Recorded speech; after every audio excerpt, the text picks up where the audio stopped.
Assalamu alaikum. आज बनाओ अस मोंग खेचड़ यह हेको शुरन ते दिथ तो बड़न ते दिथ तो अथ मज करो अस गेव तो बे जैतून तेल इस्तेमाल युस अथ ताकती बनाए तो पक्यो करो अस जल्दी जल्दी शुरू अजिश खास मोंग खेचड़ मेन्यू यथ अकिस कवल मज यह 100 ग्राम मोंग तो बेस कवल मज न्यू मे यह 200 ग्राम तोमुल ये मे न्यूमुत यह तोमुल तुम हेकू कह तोमुल इस्तेमाल कर तोमुल तो मोंग अत कड़ो अख जो ग्राय तो त्रो सोख बोल आब थोड़ा सा तो थवन वजन 2 घंटन 2 घंटे गसित सोन मोंग तो सोन यह तोमुल तैयार वो बनाओ खेचड़ मे यह लकुट प्रेशर कुकर अत मज त्रा बह यह मोंग बे त्रावस बह आब कप अख तो यह थो बह पे ढकन तो थो गैसस पे तो दिमो अत 2 सीटी लगित खोलहुन तो वन त्रो यह तोमुल इस वजन थो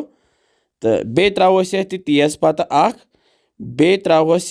मर्च फल 3 बे त्रोस रंग फल 2 बे त्रोस सब्ज ٲलव 2 बे त्रोस दालचीन प्यूत अख त बे त्रोस रोन फल 4 निकरवित तो बे त्रा बह यह जैतून तेल तुम हेकू कह तेल इस्तेमाल कर बह कर जैतून तेल यह सेहत बापत वारिया असल आसान तो बे त्रा बह नून चमचे ओड़ बह त्रा बदान पाउडर चमचे ओड़ त बे त्रावस दानवल पाउडर चमचे ओड़ बे त्रावस लिद्र प्यूत वारिया कम कलर मूजूब तो रलावो यह असल पे तल थो गैस वन लोत तो ये त्रा बह ये आब ओड़ कप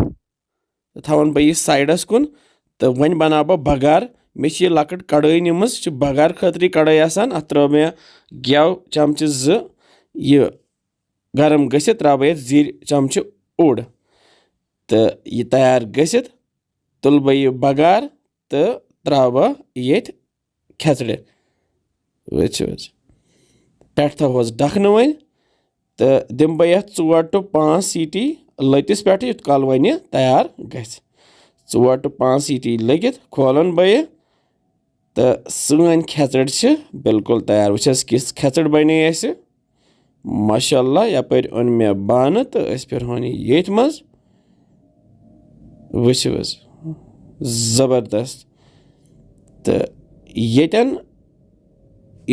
आचार बरो पतमे लटि तो बह तुल ओड़ प्यूंत आचार तो